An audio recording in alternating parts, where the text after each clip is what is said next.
Hello, lovelies. A while ago, I reviewed the Elite Dangerous role-playing game and described it as sort of Traveller Light in a lot of ways.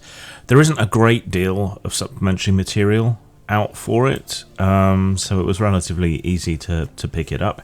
It can be a hard game to find, but you can order it directly from Spidermind Games. And they also do a board game. There's also a GM screen. They also make level up gaming tables, ice dice, and some other stuff. I hadn't really heard of them before. Elite, yeah, it's a perfectly serviceable game. You can go and look at my review if you like.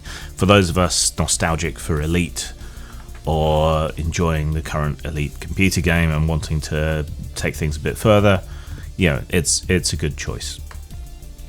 Easier to get into, I think, than Traveller. Less daunting, fairly simple system. But anyway, you can go back and look at that review if you want to know about that. So today we're going to look at all the available supplementary material for the Elite Dangerous RPG, and it's not going to be a particularly long review, I'm afraid. So we have 4 different supplements here, each one dealing with a different mode of gameplay within Elite Dangerous. So Super Traders expands on trade ships, trade character backgrounds, paths, jobs, whatever you want to call it. Exploration, pretty self-explanatory, or explanatory, I suppose.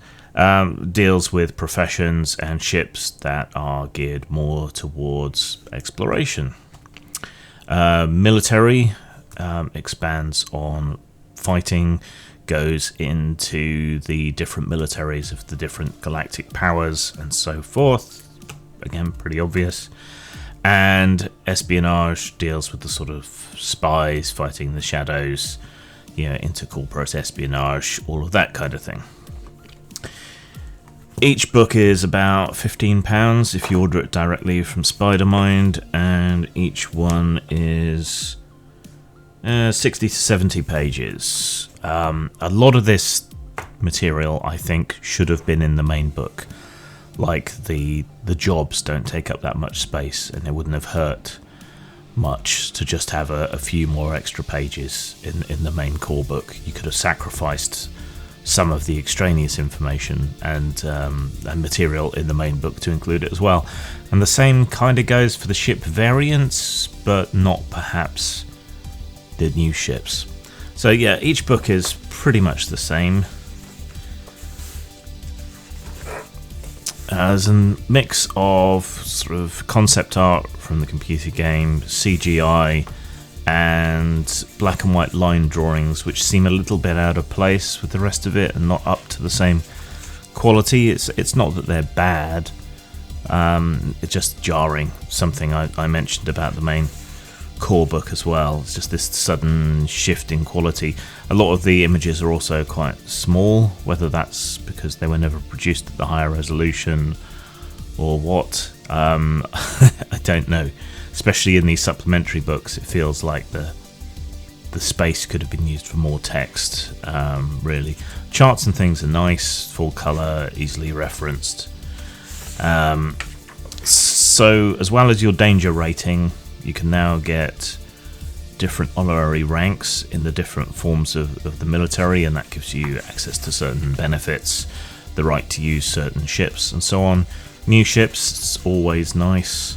Space games sort of live and die on the variety of spaceships and so on, and we get larger ships as well, and different multi-role spaceships in the military one, which is nice to see, and ships that are particular to each faction.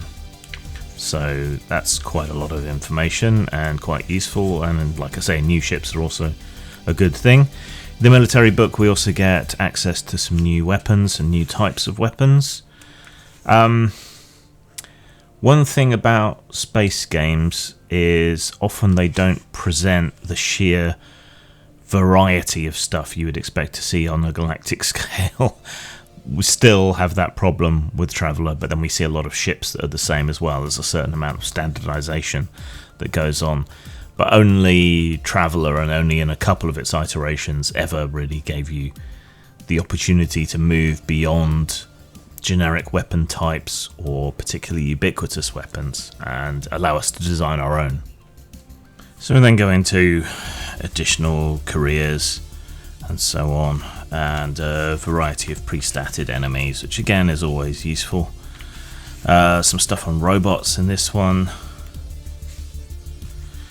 and each book contains some ideas, some material on how to run solo games. I'm still not particularly sold on the idea, but it can be difficult to find players for games, especially non-D&D games. So maybe there is a place for solo play as well.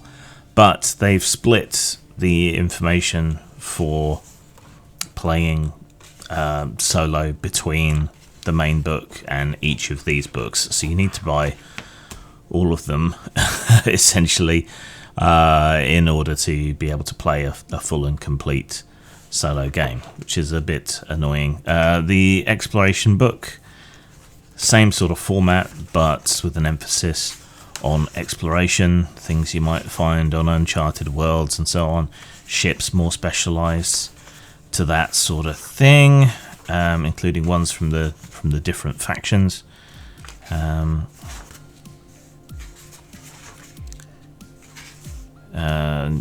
New character types: big game hunters, biologist, castaway, survivalist, hunter. New karmic abilities, that's another thing that's in each book. New aliens. As with Traveller, I tend to think that an alien generation system would be a hell of a lot more useful than just specific aliens. Of course, you can reskin things and so on, but a system would be better. Rogue AIs as well. Shades of Virus from Traveller New Era, which was something I always liked. New enemies and opponents. Weird alien stuff. Some new weapons. And more of this single player material here. The Super Traders book, again, follows the same sort of format, advancing on the trading rules where the others expanded on their rules.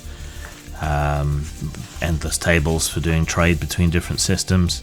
Some new spaceships, more suited to trading, you'll find here, which again is always nice to have. Probably more ships in this one than any of the others, other than maybe the military one. Some more careers, which you can delve into. Pirates, information about pirates, and vehicles and starships belonging to pirates.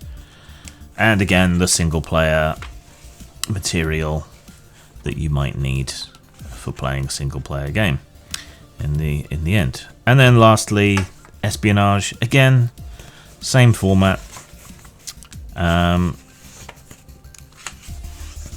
Probably the most interesting to me and the most applicable to a sort of more usual campaign, because Espionage has the biggest scope for combat, spying, stealth. All manner of different kinds of missions can come under Espionage.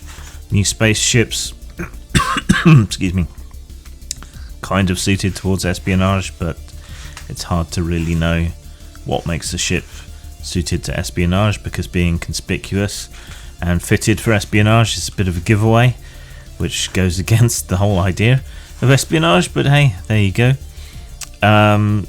New equipment and materials. Each book contains its own different set of more applicable ideas, but this is more kind of gadgety, science fiction-y, I guess, which is perfectly nice. New career types as per enemy type spaceships, NPCs, and so on. That's fine and dandy. That's all good. And again, ends on the solo player stuff, completing the segments on single player gaming, which make that whole subsystem work. So that's 4 books at 60 to 70 pages. So I think it would have been better to put them all together as a companion, right? It would be almost the same size as the core book. You could sell it slightly cheaper, and you could have all the information for solo play in one place, and all the additional information in one place, which would make for easier reference. There is something to be said for splitting it up. Different campaigns may have a different emphasis.